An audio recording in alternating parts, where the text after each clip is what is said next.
kira itu di Malaysia itu pekerjaan itu masuk ke wilayah kota. Tahu-tahunya saya Masuk ke hutan. masuk sana, masuk ke hutan. Aduh, di situ penyesalan saya.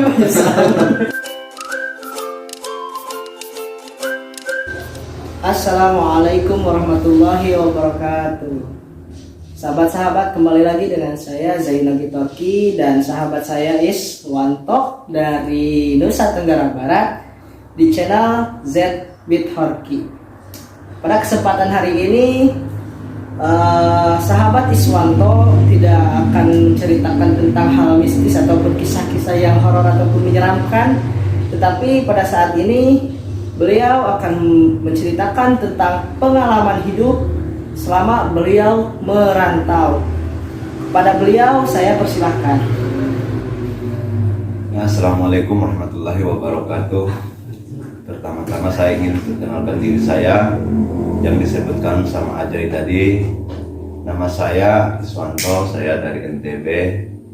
Sebelum kita masuk ke dalam pembahasannya, saya ingin mengutip sesuatu tentang perjalanan hidup saya semasa saya di rantauan. Ketika itu saya tahun 2010 saya memulai. Sebelum kau bercerita bang, abang berapa tahun merantau?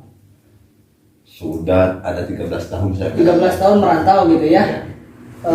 Kisah merantau yang paling pertama nih, dari pertama dulu kan? Yang paling pertama di Malaysia dulu. Tahun 2010. 2010. Iya. Abang tuh udah tahun 2010 merantau dari NTB ke sana. Terus di sana dapat berapa tahun tuh bang? Di sana pertama 4 tahun lebih. 4 tahun lebih. 4 tahun lebih itu di Malaysia. Setelah di Malaysia itu di mana lagi? Saya di Malaysia terus kan di Malaysia saya kerja lagi di Kalimantan Barat. Kalimantan Barat. Iya. Iya. Coba lanjutin bang, mungkin abang lebih memahami. Kami dulu 13 orang berangkat dari NTB menuju Malaysia. Ketika itu saya 2010 ya. Terus kami berangkat ke Sumbawa Besar, bikin identitas, paspor dan lainnya. Di situ kami dapat penghambatan di pihak imigrasi karena kami itu terlalu umurnya masih terbilang masih muda. Berapa tahun tuh bang? Kisaran. Sekarang berapa? Sekarang kira-kira 30, 40? Enggak lah. Oh, 30 ya. 30 tahun ya sahabat, hingga 40 masih muda. Terus abang juga sekarang itu masih bujang ya? Ya, jadi kalau sahabat-sahabat subscriber saya ada yang perawan mau sama beliau ya sekalian promosi lah. Lanjutin bang. Dan ketika itu kami dipersulitkan di imigrasi Sumbawa Besar, dan ketika itu kami tunggu penghasilannya 13 hari. Waktu itu kami nginep di sana dan kata pihak sana boleh katanya, dan tidak tahu pengurus-pengurusnya yang itu kami itu sudah boleh katanya. Sudah boleh lah diperbolehkan untuk merantau untuk bekerja di sana ya. Dan ketika itu tanpa berlama-lama kami berangkat dari Sumbawa ke Surabaya. Surabaya. Ya, ke Surabaya. Kami naik apa itu bang? Naik bis. Naik bis. Dari Sumbawa naik bis. Kisaran ongkos di Sumbawa ke Surabaya berapa? Kisaran ada 400-an lah. 400 zaman itu. Zaman itu. Kalau sekarang mungkin udah sejuta. Enggak lah. Enggak. Segitu lah. Masih segitu ya. Iya. Dan ketika itu kami nginap di Surabaya 2 hari. Di sana kami ngungsi dan untuk menunggu jadwal kapal Surabaya menuju Pontianak itu. Pontianak. Nah, untuk perjalanan. Terus waktu di Pontianak dan kapalnya ada yang baru datang dan kami bersiap-siap untuk pergi menuju ke Pontianak. Perjalanan kami di Pontianak dulu sekitaran 3 hari 3 malam. 3 hari 3 malam. Dalam perjalanan di laut dari Surabaya ke Pontianak, jalur laut itu 3 hari 3 malam. Dan di sana dan kami sampai di Pontianak, terus dijemput oleh paman saya di sana, kan paman saya ada di sana, keluarga saya semuanya di sana dijemput saya, dan dijemputlah, dibawa ke rumahnya. Dan kebetulan itu saya sendiri yang belum berangkat ke Malaysia. Semuanya rombongan itu berangkat duluan di Malaysia. Saya kan punya keluarga di sana, dan saya nginap dulu beberapa hari di sana. Jadi abang itu telat gitu ke sana kerjanya? Bukan telat, Atau gimana? apa namanya, istilahnya Istirahat dulu mungkin ya, istirahat di rumah keluarga karena punya keluarga di sana. Nah lanjutin Bang. Dan waktu malamnya saya diajak oleh paman saya main futsal di sana. Kurang tahu saya dulu tuh, soalnya sudah lama, sudah nggak ingat lagi. Diajak main futsal sama orang-orang sana di Pontianak. Dan waktu itu main futsal, saya kan pengennya duduk santai saja lah, biar teman-teman yang lain paman-paman saya yang main. Di situ kejadian adu jatos lah. Oh, kalau kata orang Sunda mah pasea gitu kan? Pasea. Kalau orang Indonesia bahasanya apa sih? Gak tahu ya. Kalau NTB gak tahu ya. Tahu tapi sulit diucap. Sulit diucapkan. Ya, jadi mungkin pengalaman abang itu berkelahi dulu atau gimana? Itu kan yang orang Bima itu kan paman saya sendiri dan saya dan teman-temannya kan orang sana semua. Ya. Saya kurang tahu juga permasalahannya waktu itu. Saya itu kan lagi tidur dulu. lagi tidur abang nih baru sampai udah beres futsal mungkin ya. Belum, di lapangan futsal itu kan biasanya nongkrong tidur. Tidur gitu ya. Tiba-tiba ada yang berkelahi. Itu salah satu pengalamannya ya. Pengalaman waktu merantau. Saya nggak ikut kelahi, saya cuma lihat aja. Atau abang ngewasitin? Enggak. Terus saya itu lama itu jahit. Terus saya kaget kan ada orang kelahi. Terus saya lari keluar, saya tuh diselokan, saya sembunyi. Padahal saya itu tidak tahu apa-apa itu. Tiba-tiba aja sembunyi karena takut. Karena takut mungkin. Nah, semuanya pada lari semua sih. Ya. Itu pengalaman pertama merantau ya. Bukannya lagi orang-orang tuh cari saya. Berapa jam orang cari saya itu. Di blok itu. Hilang. Nah, udah itu gimana tuh Bang? Lanjut kerja atau gimana? Nah itu saya kan keluar ketemu sama orang-orang sana, terus dibawa pulang. Dan tidak ada yang luka-luka waktu itu, lalu jatuhnya baik-baik saja. Cumannya itu cepatnya ada ketua-ketua di sana yang ngeredamin permasalahan gitu. Diredamin lah. Diredamin. Dan saya pulang. Abang pulang kemana? Itu di rumah paman. Oh, langsung ke rumah paman gitu, kirain langsung ke NTB. Dapat kabar di situ, terus saya diminta untuk masuk Malaysia keesokan harinya. Dan terus saya kemas-kemas. Keesokan harinya mau minta masuk Malaysia. Waktu itu jalan menuju Pontianak ke Entikong dulu itu masih jalan tanah istilahnya, masih belum, sekarang kan sudah bagus. Waktu dulu saya itu jalannya masih tanah, masih diperbaiki istilahnya. Belum aspal ya. Belum aspal dulu waktu itu. Itu saya berangkat dari Pontianak ke Entikong. Saya berangkat jam 8, sampai sana jam 11 siang. 11 siang. Ya, 11 siang. Berapa jam kira-kira? Dari jam berapa? Dari jam 8 malam sampai 11 siang. Sekitar segitulah. Oh, segitu. Ya, tapi sulit.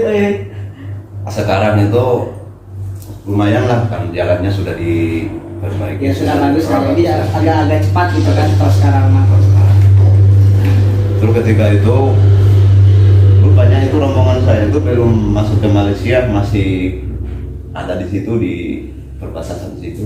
Masih di perbatasan, masih belum di Malaysia. Belum di Malaysia. Jadi abang tiba-tiba udah di Malaysia. Belum. Oh, Masih belum. nginap dulu juga di situ 13 hari lagi ya. Saya nginap di situ.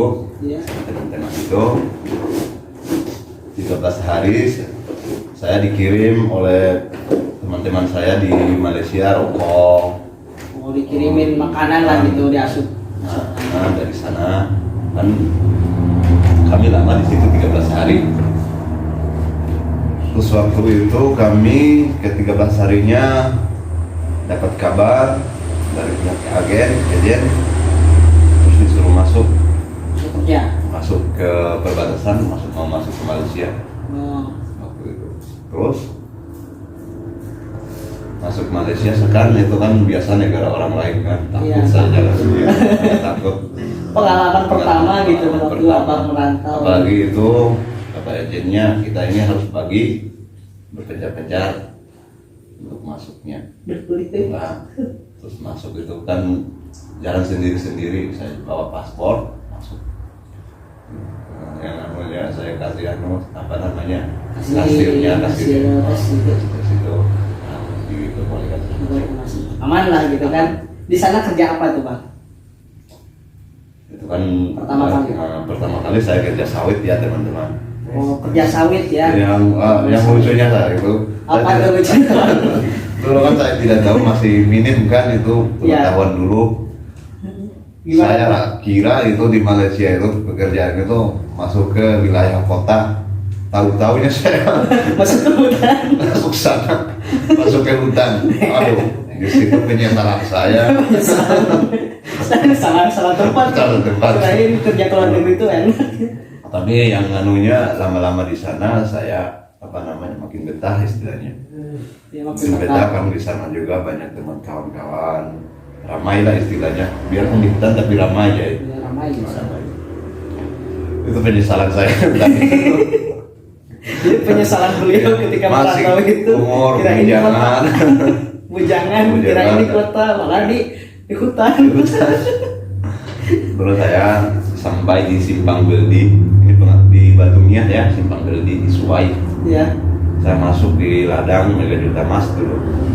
Ketika itu pas saya masuk itu ada teman-teman saya yang duluan itu masuk. Dan di sana kan nggak ada apa namanya pembangunan untuk beribadah kan. Ya, belum ada. Nah, belum ada masjid. Nah, mereka berbondong-bondong ambil kayu untuk buat masjid di sana. Mau kerja gotong royong gitu. Gotong royong untuk buat masjid kan pihak sananya. Yang saya dengar bikin masjidnya tidak disuruh kan, orang punya ladang kan orang Cina. Ya, Tapi kami sebagai umat muslim itu tetap berteguh diri untuk bangun masjid biarpun pihak-pihak kanunya perusahaannya tidak tidak memperbolehkan. memperbolehkan. Memang Tetap, kita pun punya hak untuk punya beribadah hak. gitu kan ya. Wah itu mungkin gimana tuh bang? Itu pengalaman Pengalaman. bang pertama gitu kan, pertama kali merantau Ya. gitu kan. Nah selama merantau itu senang atau susah senangnya itu kayak gimana? senang ada, susah ada, Susahnya kayak gimana semuanya ya? komplit istilahnya. Kalau Kalau waktu anak rantau pasti komplit lah. komplit. Kalau waktu senangnya kita, kalau kita biasanya di sana ya Jay, waktu senangnya itu apa namanya mendengarkan istilahnya menelpon orang tua, Daripada orang tua, berbagi gitu kan, pengalaman sama berbagi teman-teman, pengalaman. canda tawa. Nah, habis itu kalau kita berangkat kerja, kadang pahitnya apa namanya, tahulah kawan-kawan yang mengalami Iya yang dan- merantau ya, sama-sama merantau kayak beliau gitu. Pasti pengalaman di perkebunan sawit gimana ya rasanya, perihnya dalam hidup. Saya sudah pernah itu perihnya dalam pengalaman bekerja sawit ya. selama berapa tahun tuh bang? 13 tahun ya? Atau 10? Ya 13 tahun dari pengalaman semua saya, Ya, tapi semua. saya tidak menceritakan semua ya. Tapi ini khusus di Malaysia ya. Khusus di Malaysia ya bisa dibilang part 1 untuk anak rantau gitu Iya. pengalamannya. Kalau ntar akan ada kisah mistisnya lah di Iya. channel ZBit Marki. Terus itu kalau pertama-tama saya kan 1 minggu saya itu apa namanya santai dulu lah. Saya dulu tahu cara kerjanya gimana, cara situasinya. Saya pas saya masuk kerja waktu itu, saya itu kalau kata orang Indonesia pungut berondong. Berondong itu biji-biji sawit itu ya. Jatuh di bawah. Kalau orang sana bilang Malaysia itu pungut biji. Perbedaan bahasa Malaysia dan Indonesia itu sangat jauh, teman-teman. Dari pengalaman saya sangat jauh perbedaannya bahasa Malaysia dan Indonesia. Iya. Jadi jauhnya itu ada satu bahasa yang mirip, tetapi maknanya yang jauh gitu kan. Jauh. Bukan berarti persamaan bahasa itu disamain dengan misalkan apa jadi apa gitu kan, itu hampir sama gitu kan. Dan itu saya Kadang ada yang berbeda maknanya gitu kan. Saya kaget gitu. Terkadang bahasa itu lucu kalau kita dengar. Saya dulu itu diminta ambil guni. Bingung saya, guni itu apa ya? Saya bilang teman-teman saya, disuruh orang kan itu karung katanya. Kalau di sini kan ada juga orang Sunda karanggoni, dan itu di sana guni. Guni. Itu kan saya itu biasanya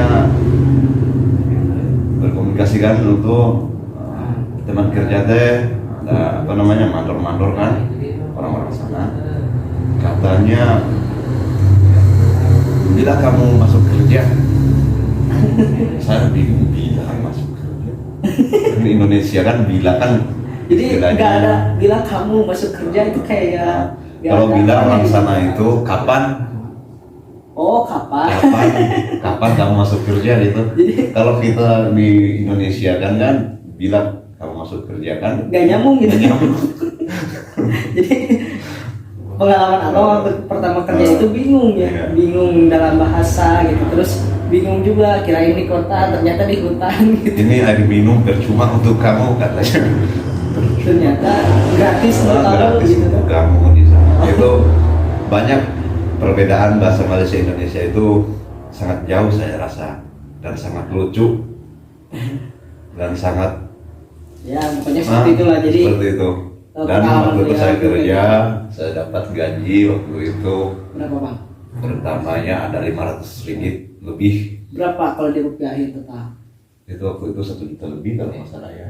Nah, tukaran dulu itu masih Kecil, kecil, masih 18 20-an lah. 20. Nah, per ringgitnya. Kan sekarang kan ada sampai 30 lebih. Berarti 500 sampai 1 juta lebih, ya lumayan lah kalau untuk zaman itu mah bujang kan, abang masih bujang. Terus saya waktu itu kerja, saya dijadikan oleh orang sana sebagai kerani. Kan itu apa? 3 bulan saya kerja jadi kerani. Kerani itu istilahnya orang yang cek buah. Kan di sini kan seperti mandor gitu. Saya jadi kerani di sana. Saya jadi kerani 1 tahun lebih. Tahun lebih. 1 tahun lebih saya jadi kerani. Gaji kerani itu waktu itu, kerani mandor jadi mandor saya. Jadi gaji mandor itu dulu itu masih 700 ringgit. 700 ringgit sampai 2 juta. Nah, di 2 juta dulu. Oh, 2 juta lumayan ya. 1 tahun lebih. Terus 1 tahun lebih kan saya kan sukanya orangnya suka kerja itu pindah-pindah terus. Iya. Jadi ceker itu istilahnya ikut orang yang bawa jonder.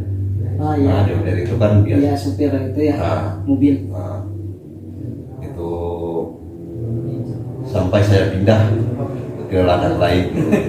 Kenapa itu? Karena bukan nggak betah ya, pokoknya ingin meluas pengetahuannya, pengalamannya. gitu. Pengalamannya ya. Nah mungkin begini ya bang, itu pengalaman abang waktu pertama 1 tahun ya, 1 tahun abang di Malaysia gitu kan. Masih ada 12 tahun lagi gitu, jadi cerita beliau itu sangat panjang.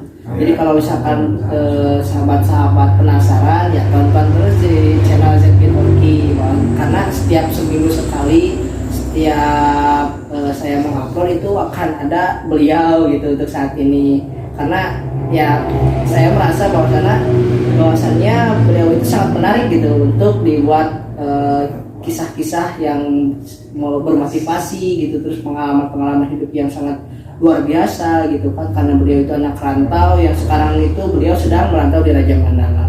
Jadi mungkin kisah untuk setahun itu abang sampai sana dulu mungkin ya, sampai sana. Jadi masih banyak lah. Tadi itu baru sampai tentang pengalaman beliau, kirain masuk kota ternyata masuk hutan, terus terus apalagi tadi bang tentang gaji gitu kan, gaji apa dan lain-lain gitu kan. Tadi ada pengalamannya. Nah kedepannya mungkin ketika beliau merantau 2 tahun gitu kan, selama 2 tahun di Malaysia, kita lah kedepannya part 2 ya, ada part 1, part 2 tentang kisah horor di channel ZB Kaki. Jangan lupa ditonton juga untuk channel saya, untuk konten-konten saya yang menarik insya Allah gitu kan. Cukup sekian saja kisah hari ini, dan saya ingin kasih masukan sedikit ya. Silakan. Nanti di selanjutnya kita akan membahas tentang apa namanya yang di pengalaman saya lagi di Simpang Semunjang. Ya, Simpang Semunjang Malaysia lagi. Nah, ditunggu ya teman-teman. Ditunggu ya sahabat-sahabat. Sekian dari saya. Wallahul muwaffiq ila aqwamit thoriq. Wassalamualaikum warahmatullahi wabarakatuh. Jangan lupa ngopi ya. Sare molor rice ya. Wala rice ya. Nah itu ayah saya membuat.